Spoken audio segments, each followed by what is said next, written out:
Hello. We're gonna open some of these parts that I've got coming in. You can see right here we have the previous pistons that were in it. Along these ports is going to be the new forged pistons. Right now we have the Tomei springs. These are installed in the head that I have back there that I got from the machine shop, and that's what ultimately killed the Skyline, is that I had upgraded to the pond cams, which you can go about doing because the pond cams aren't as aggressive as the pro cams. The issue was my springs were the old ones. I believe I had a floated valve, bent valve number 3. I lost compression. That's why I'm upgrading those to not do that again. Right here, I have Turbo Smart. With the turbo, I'm going to go with G25. I'm going to do a 50 mil wastegate, which is what this is. I went with the Turbo Smart because it's a lot easier to use, take apart, and switch out the springs. That's why ultimately I decided to go with that.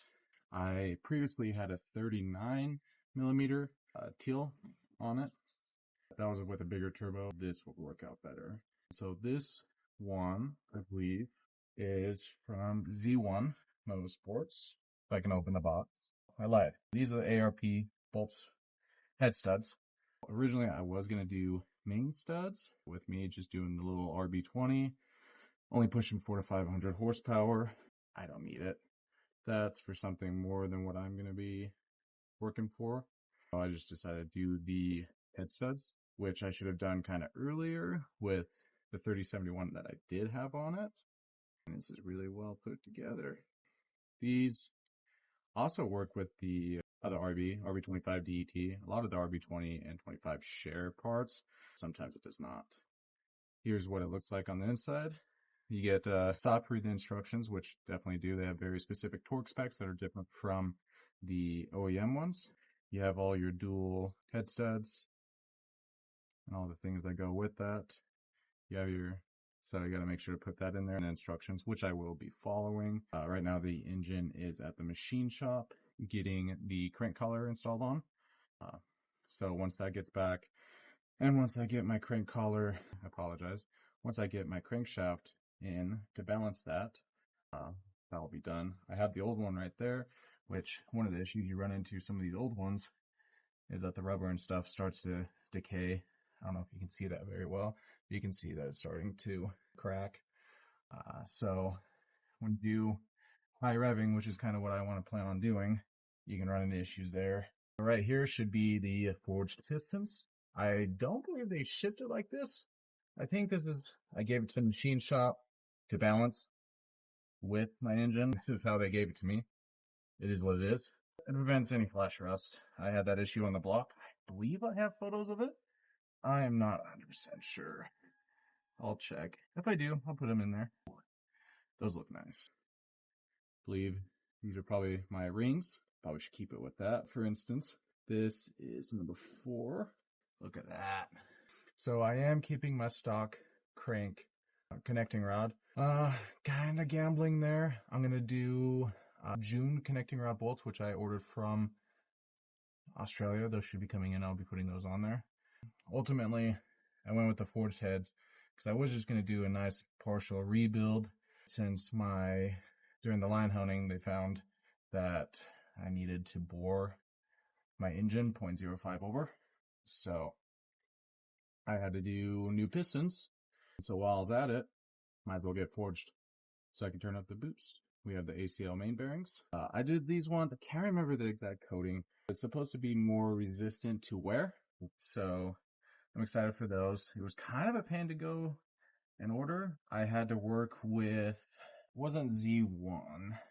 I had to work with one of the racing companies to get that in because I had originally ordered some King, but they did not have it in stock. They were not going to get it in stock anytime soon.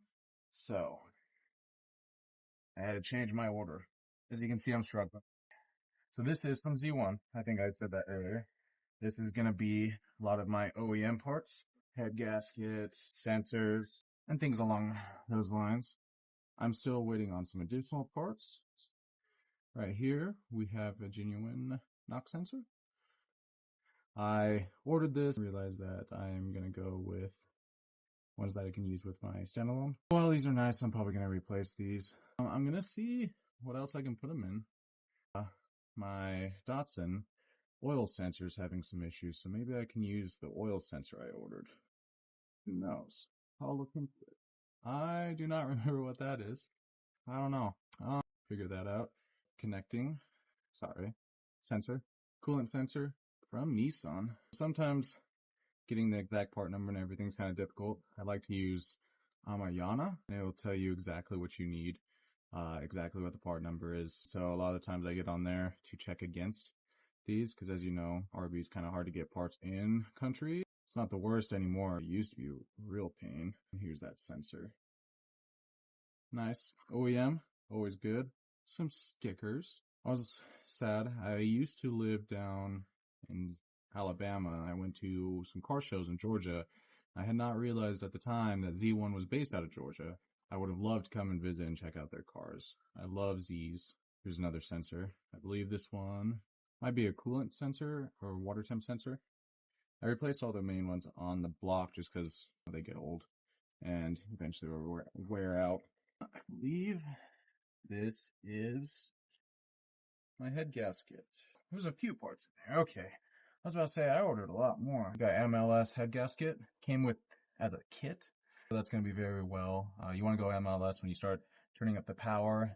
Better connection, especially on a freshly decked head and cleaned.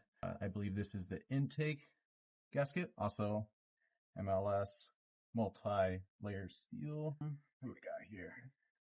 It's like Christmas. Look at that. In Japanese. Nifty. So this is just a gasket material. Kind of cool, came with it.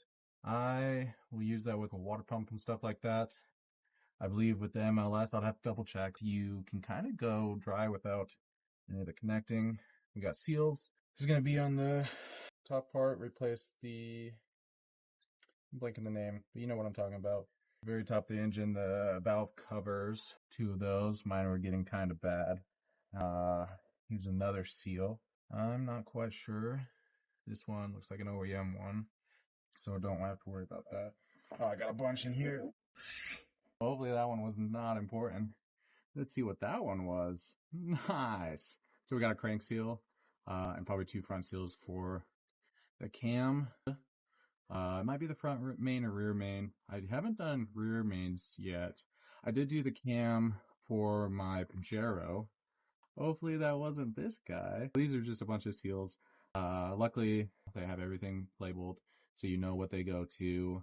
Gaskets, washers, crush washers, things along those lines. Like OEM's always a safe bet to go through, as long as you get the right one.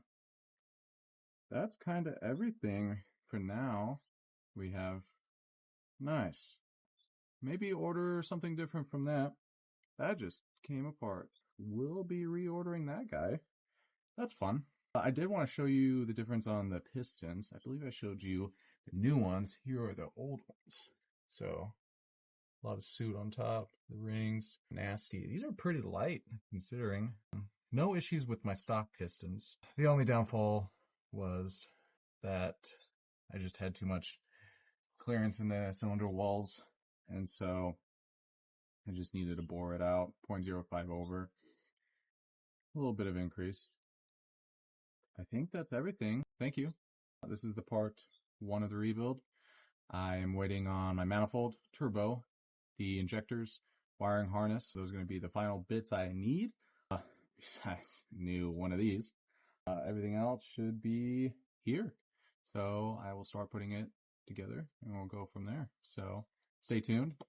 Hopefully you guys enjoy the build as much as I do. I miss this car, so look forward to that. Okay, Coco. Which of these parts do you like the most? Oh, okay. Yeah. What are those other ones? Huh? Is that the part you chose?